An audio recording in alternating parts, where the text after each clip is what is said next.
Good. So the next talk is by Karla Diaz, who will talk about two circumstellar disks and a spiraling circumbinary disk in the making. Thank you very much. Yes, I will show you my VLA and ALMA observations toward the SVS 13 protobinary system that reveal a lot of detail about the formation of this system. SVS 13 is located toward NGC 1333 star forming region in Perseus at a distance of 300 parsec. This is the driving source of a chain of Herbie-Haro objects 7 to 11, which are tracing the outflow from the objects. And it has been studied in the past because it has interesting properties. For example, it's a strong millimeter source, but on the other hand, it's a visible star. The fact that it's strong in millimeters suggests that it's a very young embedded object in the parental cloud, but a visible star, is visible in the optical. This means that it's probably a more evolved object. And already in the year 2000, it was discovered that, in fact, this was a binary system. This was observed with the VLA at 3.6 centimeter. You can see here the two components of the system for A and B, which are separated in 90 astronomical units. And because of the position of the optical object at that moment with the observations from this 20 years ago, these authors associated the optical star with the component 4A, which was the more because of the proximity. Also, with observations of the VLA at 7 millimeter, they saw that only one of the two components had a strong emission, and this was interpreted as only the component B had those disks around it, and then the other component for A, it was naked, and this was consistent with this component being the optical one. Now we have revisited this binary system with the VLA. We observe at 4 different bands from 3 centimeters to 7 millimeter. Here I'm showing you the high A configuration maps from the system. And I also put here the position of the optical source with Gaia, corrected for the proper motions to the epoch of our observations. And we see that 4B is stronger than 4A in all bands, and this difference is bigger at millimeter wavelengths, which is consistent with the previous observations. But we see that the association of the optical star seems to be now, with higher resolution observation for Gaia, the optical star seems to be associated with the component B, which is the stronger emitter in millimeter wavelengths. And also, here, let me show you our map at 9 millimeter, which A and B configurations combined. And overlay, there is a microjet that is observed in the infrared, and also a bubble that is observed also in the infrared. And we see that the emission that we detect in radio is traced in this microjet, and also the edge of the bubble, and that the position of the optical source is along the direction of this microjet, which is also driving the outflow in the region. So with our data and data from the literature from a period of 30 years, we were able to construct the proper motions of the system. Here I show you in red the proper motions of the component B, in blue the proper motions of B, and the green points are the two mass and Gaia positions for the optical source, and in green the dashed green line is the Gaia proper motions. And we see that there is a significant difference between the proper motions of the radio source for B and the optical source SVS 13. And this difference is bigger than the dispersion of the proper motions in the region. So the fact that this difference is so big that the position of the optical source is along the the direction of the outflow, and also because there is some HST images that show that actually the emission is not, the optical emission is not a point source, it's an elongated source. We interpret that what we are seeing that what is seen in the optical is not the emission from the protostar itself. Is tracing the cavity of the outflow in scattered light. And also with these proper motions, we can see hints of orbital proper motions. This is better shown in these plots of the relative proper motions of the component B relative to the A. And we see that component B is moving to the south compared to A. And this corresponds to a counterclockwise orbital motion as seen from the Earth. This would be in this direction. So with ALMA, we did continuum and line observations at 0.9 millimeters. This is in the left-hand side, I show you our continuum image of the whole field of view. And it's striking that the emission around SVS 13 dominates the whole field. You see there are other protostars in the nearby, but there is a lot of dust emission and a lot of structure around SVS 13. This is the continuum emission. We see a strong emission peaks toward both components A and B, and these are tracing circumstellar disks. We see also extended emission on the scales of 450 AUs in form of spirals that are apparently converging toward 4A. And this is tracing a circumbinary disk that is information. These spirals, these spiraling structures are better seen in this image, which is just the previous one, multiplied by a factor that depends on the distance to the center of the phase center. And this, what it does is highlight the emission that is far away from the center. We see very clearly this structure S1 that that converges here toward the component 4A. We also see the tail of this S2 structure, and we don't know exactly if it joins later the other structure of where it ends.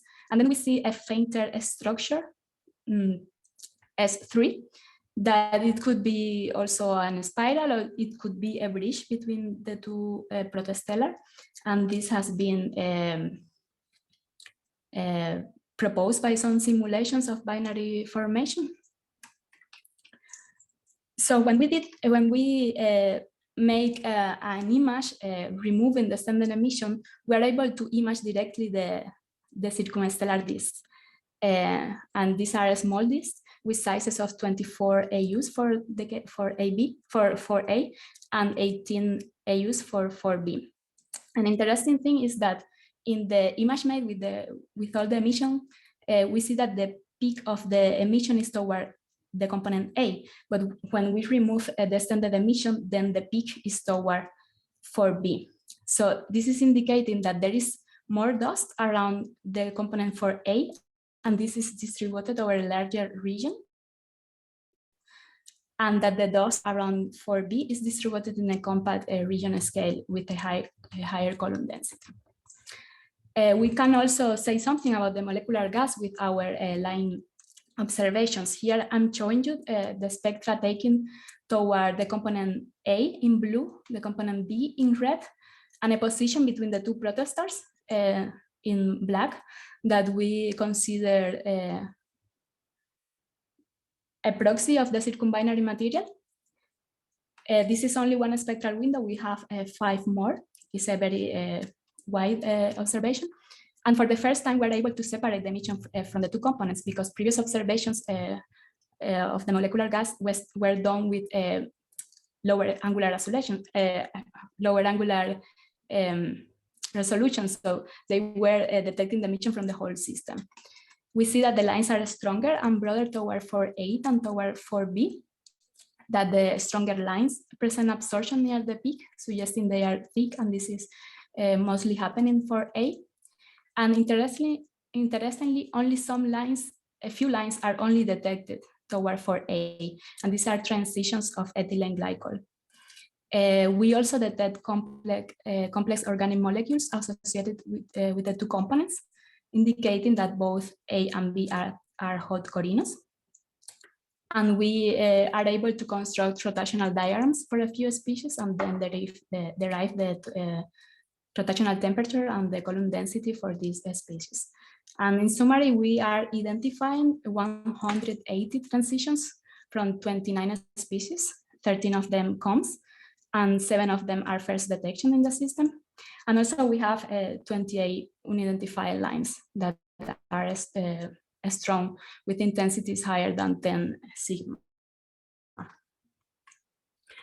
Regarding the cinematics of the disk, we see velocity gradient in the circumbinary disk in the southwest northeast direction. We see this in several tracers, that there is a higher velocity dispersion toward 4A, indicating that turbulent motions or infolar aggression are happening mostly toward this component. And we also did a fitting of this cube to an optical thin spherical infalling envelope model, and we derive some parameters, for example, the stellar mass of the two components, and we found 0.27 solar masses for the component A and 0.6 solar masses for the component B. And with the lines that are only detected toward the circumstellar disk of 4A, we also see a velocity gradient in the S-west direction. We see this in 3 different lines, and we did a fitting of these 3 cubes to a Keplerian thin disk model, and this gives us a mass for the stellar mass for this component of 0.25 solar masses. And you see that these 2 values of the mass of the component A by the 2 different methods are very similar. So this is a very strong, a very robust result. In fact, we are able to derive a lot of parameters for the system. And this is a table of all of them and the values that we found. We can say things about the disks, the circumstellar disk and the circumbinary disk. For example, the sizes, the inclination, and both in dust and in gas, and also the temperature of the gas and the dust, and the masses of the disk from the dust. And we can also say something about the stability of the disk. And we find that all of them are stable against self-gravitation. As I showed you, we derive the stellar masses, and we can derive the proper motions and the 3D velocity. And with this, we can also obtain information about the properties of the orbit. So in summary, this is the proposed geometry of the system.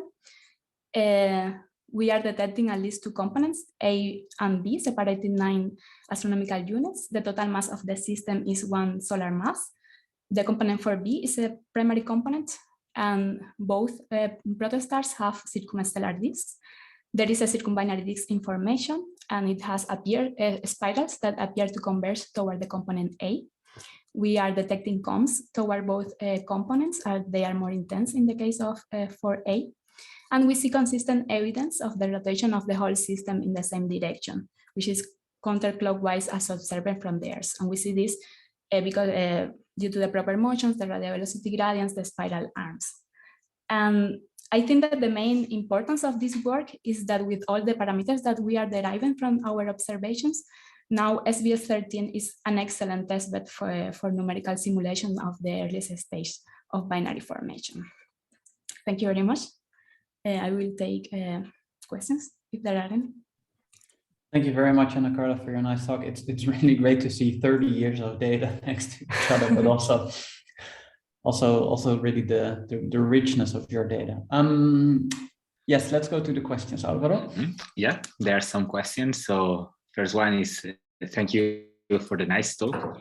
Regarding the infilling envelope model, so is it one for each source in CS, so 4A and 4B is separate, or is it a common envelope model for both of them?